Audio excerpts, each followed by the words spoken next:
Ilya Sutskever, former chief scientist and co-founder of OpenAI, recently took the stage at the NeurIPS 2024 conference to speak about what's coming next. So we will have to be dealing with AI systems that are incredibly unpredictable.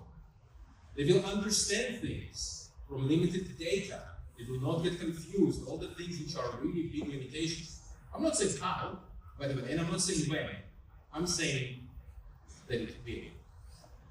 And when all those things will happen together with self-awareness, because why not? Self-awareness is useful.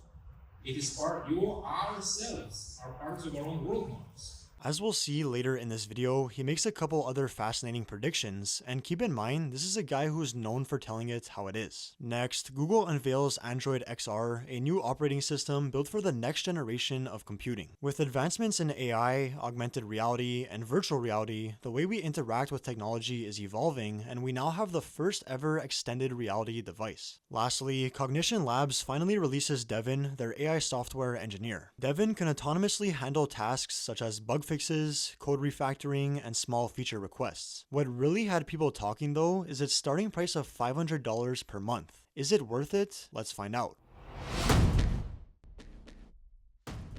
So jumping right into it, I'm sure most of you already know all about Ilya Sutskever. He's one of the most prominent figures in the AI space. Not only did he co-found OpenAI back in 2015 alongside Sam Altman, Elon Musk, and Greg Brockman, but he also co-invented AlexNet, a transformative deep learning architecture just 3 years prior, which arguably kicked off the deep learning revolution. Nowadays, he's completely focused on his new startup called Safe Superintelligence, or SSI, which according to their website only has one goal and one product, a safe superintelligence.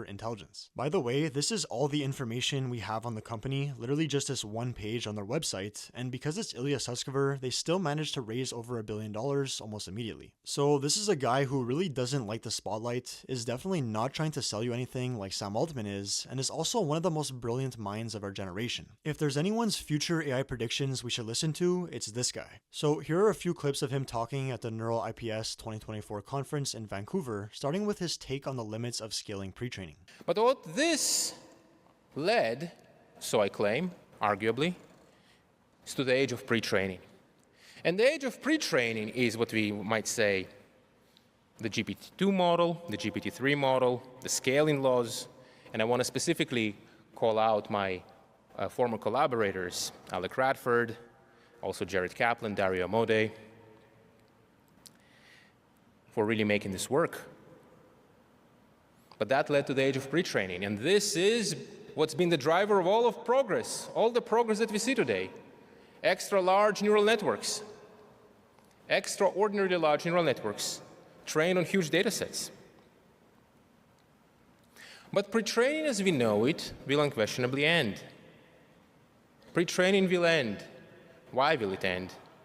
Because while compute is growing through better hardware, better algorithms, and larger clusters, right? All those things keep increasing your compute. All these things keep increasing your compute. The data is not growing because we have but one internet. We have but one internet. You could even say, you can even go as far as to say that data is the fossil fuel of AI. It was like created somehow, and now we use it, and we've achieved peak data, and there'll be no more.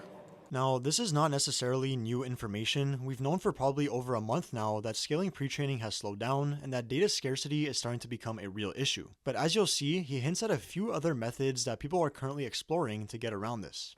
So here, I'll take a bit of liberty to speculate about what comes next.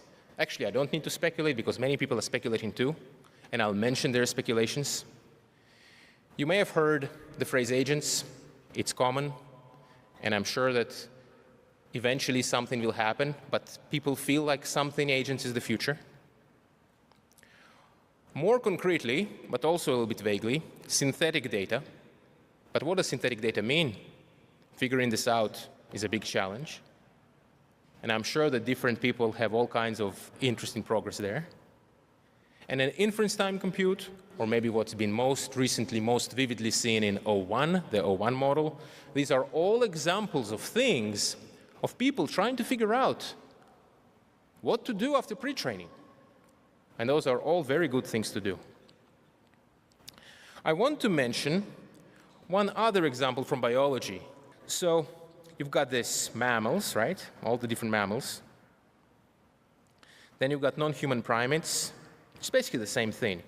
But then you've got the hominids. And to my knowledge, hominids are like close relatives to the humans in evolution, like the Neanderthals. There's a bunch of them. Like it's called Homo habilis, maybe. There's a whole bunch, and they're all here. And what's interesting is that they have a different slope on their brain-to-body scaling exponent. So that's pretty cool. What that means is that there is a precedent, there is an example of biology figuring out some kind of different scaling. Something clearly is different. So I think that is cool. And by the way, I want to highlight, this x-axis is log scale. You see this is 100, this is 1,000, 10,000, 100,000, and likewise in grams. 1 gram, 10 gram, 100 grams, 1,000 grams. So it is possible for things to be different. The things that we are doing, the things that we've been scaling so far, is actually the first thing that we figured out how to scale. And without doubt, the field, everyone who's working here, will figure out what to do.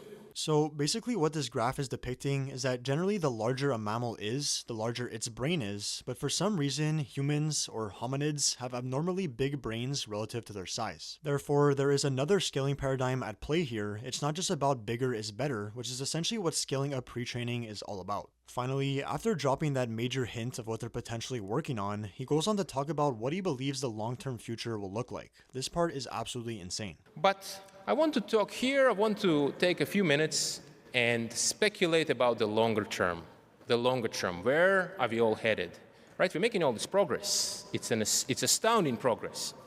It's really, I mean, those of you who've been in the field 10 years ago and you remember just how incapable everything has been,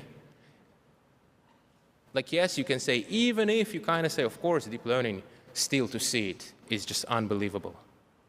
It's completely, I can't convey that feeling to you. You know, if you've joined the field in the last 2 years, then of course you speak to computers and they talk back to you and they disagree, and that's what computers are. But that hasn't always been the case. But I want to talk to you a little bit about superintelligence, just a bit, because that is obviously where this field is headed. This is obviously what's being built here. And the thing about superintelligence is that it will be different qualitatively from what we have. And my goal in the next minute to try to give you some concrete intuition of how it will be different so that you yourself could reason about it.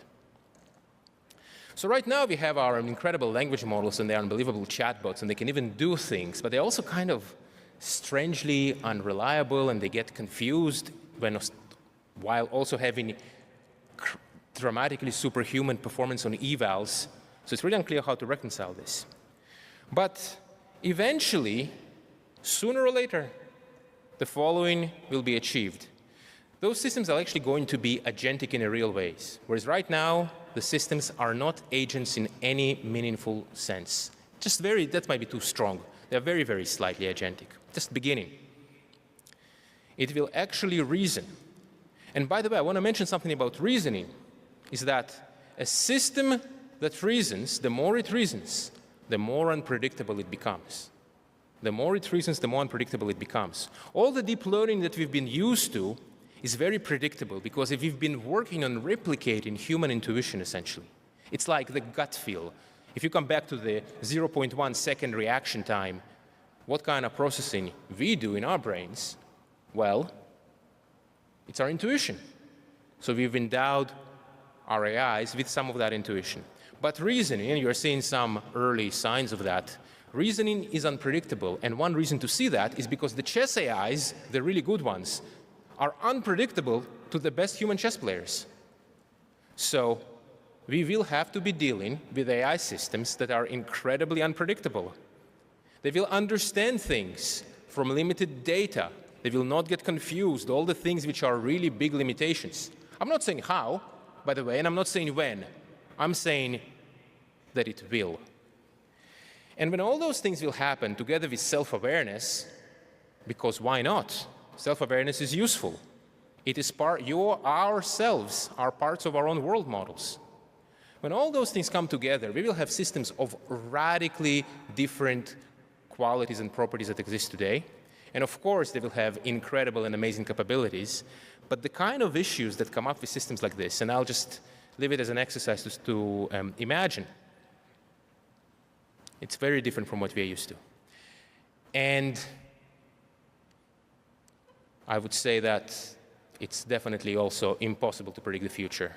Really, all kinds of stuff is possible. So it's pretty wild to hear someone like this talk about how superintelligence is obviously coming, as if it's just around the corner. I mean, that part where he says, I don't know how, I don't know when, I just know that it will, really struck me. When I heard that, it made me feel both excited and nervous at the same time. Now, moving on, we have Google announcing Android XR, a platform to extend your reality to explore, connect, and create in new ways. They state, advancements in AI are making interacting with computers more natural and conversational. This inflection point enables new extended reality XR devices, like headsets and glasses, to understand your intent and the world around you, helping you get things done in entirely new ways. So, Android XR is not a device itself. It's not like a pair of smart glasses or anything. It's essentially just the underlying software that would power a device like smart glasses or AR and VR headsets. Currently, they're working on their first headset device, codenamed Project Muhan, which was built by Samsung and is set for release next year. They also plan on releasing a range of stylish AI glasses to choose from in the future. So think about all the recent advancements we've made in AR and VR, which were showcased in the Apple Vision Pro. The ability to turn your living room into a movie theater or a workspace with multiple monitors, the ability to take spatial photos and videos and then replay them, the ability to use your devices without actually touching them, and obviously a ton more. Now, pair that with today's AI that you can actually talk to and that actually understands what it's looking at, and you get what Google is calling extended reality, or XR. Some of the notable things that become possible with extended reality are real-time seamless translation into any language, the ability to ask questions about your surroundings without having to give context, and essentially just being able to use your devices by simply talking. This is truly the beginning of a new user experience. The way we interact with computers and technology is changing rapidly, and soon enough, we'll be able to just tell our devices what we want. Right now, these AI systems are still very limited in the actions they can do for us, but as Ilya mentioned, agents are coming, and probably sooner than we think. Now, Google also released a ton of new research prior to this last week, and I won't go into it too much here since I already covered it entirely in a separate video. I'll pop that up on screen right now if you want to check it out. But essentially, they have already made major advancements with AI agents. They have agents that can navigate and reason across complex websites, collect and analyze data for you, and even play video games alongside you.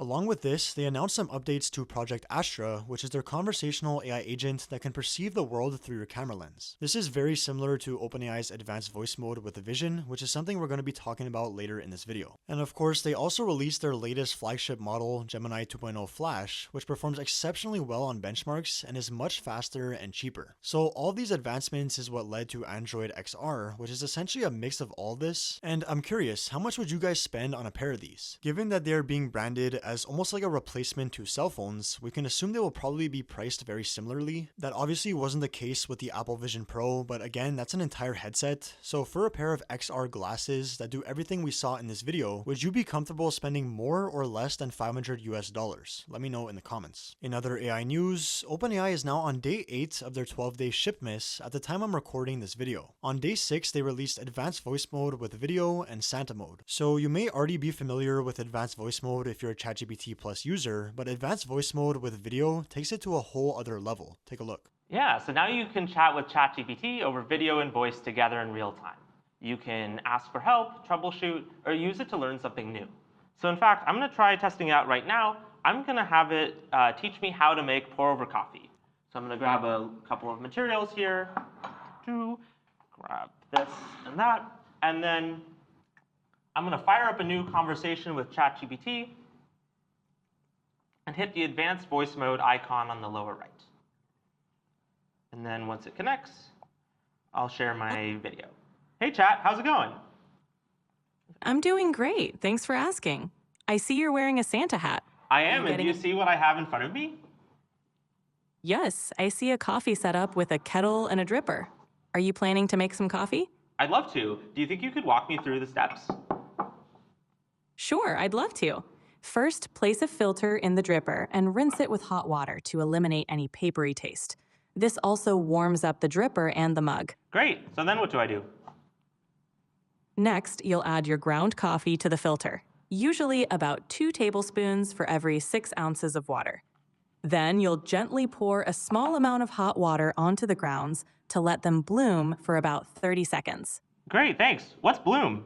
So you get the idea. You can imagine what else this would be extremely useful for. Right now it's only available for ChatGPT Plus Pro and Team users, but eventually it'll likely be available for everyone. Along with this, they also added a Santa mode, which is basically just a Santa voice for Christmas. Now on day 7, they announced ChatGPT Projects. Projects in its most simplest form allows you to organize your chats. Here you can see when you create a new project, it gives you the ability to add files, add instructions of how ChatGPT should respond, and even drag and drop in past chat logs. If you're tired of constantly having to remind ChatGPT of a previous conversation or struggling to get it to respond the way it did that one time, Projects is a great solution. Personally, I use ChatGPT quite a bit and often go back and forth between various topics as I'm doing research, and it can sometimes get confusing for both me and ChatGPT. So having the ability to create separate projects like this is definitely going to be a game changer. And on day 8, they finally released ChatGPT Search for all users. So this has been available for a few months now for paid users, and I've covered it before. It's basically just ChatGPT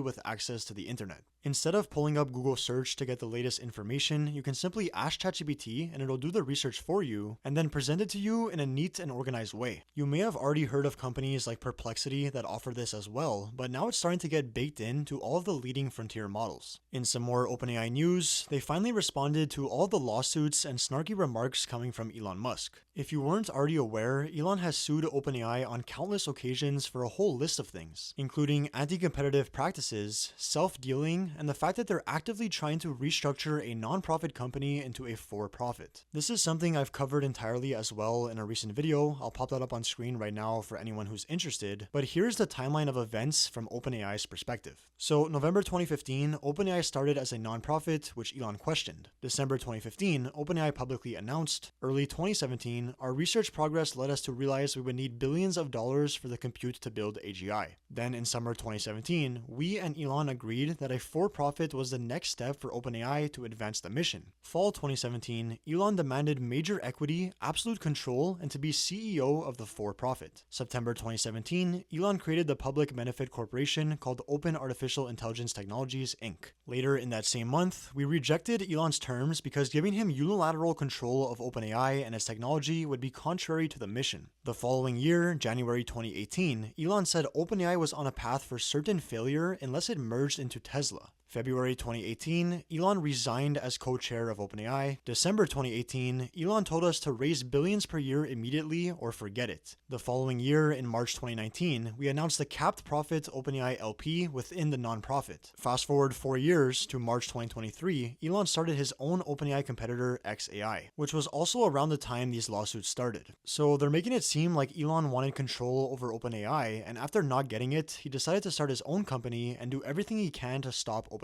This is definitely true to some extent. Obviously, there's a lot more to the story, which we don't have the time to get into, but OpenAI is basically telling Elon that you can't sue your way to AGI. So it'll be interesting to see how this all plays out. Elon continues to pursue legal action against OpenAI and now Microsoft as well, and both Sam Altman and OpenAI continue to portray this as some sort of personal vendetta. If we get any new information on this, I'll definitely be sure to let you guys know. There was one more thing I thought I should mention in regards to OpenAI. A former OpenAI researcher and whistleblower was found dead at the age of 26 from an apparent suicide. Now, while this situation is deeply saddening and we don't know all the facts, whenever things like this happen to a whistleblower, it always raises a couple of eyebrows. I'm not going to speculate out of respect for this man and his family, but overall, just a really tragic situation. I truly hope something like this doesn't happen again. In other news, Apple Intelligence now features Image Playground, Genmoji, writing tools enhancements, seamless support for ChatGPT, and visual intelligence. With the iOS 18.2 update, you get Image Playground, Apple's own built-in AI image generator. It's both text-to-image and image-to-image. They also added Genmoji, which is essentially a text-to-emoji generator. And And if you have an iPhone 16 or 16 Pro, you get visual intelligence with camera control. This is basically ChatGPT's advanced voice mode with video, as we saw earlier, except the majority of the time it will be Siri that you're interacting with. So it's like Apple's own advanced voice mode with video that also leverages ChatGPT from time to time. It's kind of weird. Apple is also in talks with Broadcom to develop their own AI chip specifically designed for Apple Intelligence. This would make them a lot less reliant on NVIDIA. Now, in some other AI news, Anthropic makes Claude 3.5 Haiku generally available. This means that all users now have access to it, and unfortunately this was the only news coming from Anthropic this week. I thought they would drop something big like Opus 3.5 with all the Google and OpenAI releases, but I guess not. Finally, Cognition Labs makes their AI software engineer Devin generally available. Here's a short clip that explains how it works, followed by testimonials from real users who have integrated it into their workflows. Today we're making Devin generally available. Devin is a fully autonomous software engineer that can take on tasks like bugs, refactors, and small feature requests. So getting Devin's help on an issue is as easy as typing @Devin. Devin is a junior engineer and works best with a great manager. In the right workflows, it's helped our users build more in complex code bases. I think Devin is really good for problems that I'm going to call like wide. You know, the long tail of issues that really add up. Devin is perfect for that. And then we just texted one Slack message to Devin. Devin implemented it, truncated links from now on, and it actually looks so much better. One of the tasks I gave Devin early on was just do a cleanup of the entire code base and make sure it's in a much better shape. And Devin just gave me like a flawless PR. Adding type annotations to existing code is not fun work, but maybe I'll toss this to Devin, and here Devin did it with just a little bit of prompting, which is really cool. Every single time we want to do a new integration now, the new workflow is Devin does the first leg of the integration. Devin would just like magically figure things out, just like how like an intern would do. It's very reminiscent of having a very smart junior developer. And is very, very book smart, maybe not super street smart, but with the right guardrails can actually deliver a lot of value. It would have taken me, hours to go through and add type annotations. And I would say Devin probably saved me at least 100 hours trying to debug, their APIs. So for a team or a team leader, it's probably definitely worth it to shell out $500 per month, especially if you're saving hours of time consistently. As they mentioned, it's almost like having a junior developer, which you're definitely not going to be able to find for $500 a month. As for an individual though, it's honestly going to depend on the tasks you need completed, although I'd probably wait a bit and see if anything else like this releases for either cheaper or completely free. Before we end the video, there was one more story I have to cover. Meta released this research paper titled Training Large Language Models to Reason in a Continuous Latent Space. There's a great breakdown of it on this website. I'll make sure to link it in the description. It states, the technique called Chain of Continuous Thought, Coconut, lets AI models operate in an unrestricted latent space instead of processing thoughts through natural language steps. Here's a really good depiction. It says, Figure 1, a comparison of Chain of Continuous Thought, Coconut with Chain of Thought, COT. In Chain of Thought, the model generates the reasoning process as a word token sequence. These are the variables here displayed above. Coconut regards the last hidden state as a representation of the reasoning state termed continuous thought, and directly uses it as the next input embedding. So essentially, instead of turning every thought into words, it just uses its last thought, represented by the hidden state, as the input for its next thought. This results in better results on complex tests. In the Pronto QA test, where AI systems must make logical connections between concepts, Coconut reached 99.8% accuracy, outperforming Chain of Thought 98.8%. The gap was even wider on the newly developed PROS QA test, which requires extensive planning ability. Coconut achieved 97%, while Chain of Thought only reached 77.5%. Coconut needed significantly fewer tokens than Chain of Thought, only 9 versus 92.5 tokens for Pronto QA, and 14.2 versus 49.4 tokens for PROS QA. These results show the new method works more accurately and efficiently than traditional approaches, especially on complex logical tasks. So I'm curious to see how far this method will take them. It seems promising, and they even mentioned that this could potentially help models generalize better, meaning they can apply their abilities to a broader array of tasks. This could be a major step towards AGI. Anyways, that's all the AI news for today. Thank you guys so much for watching. If you enjoyed the video, please feel free to leave a like. And as always, if you want to stay up to date on future AI news just like this, make sure to hit that subscribe button.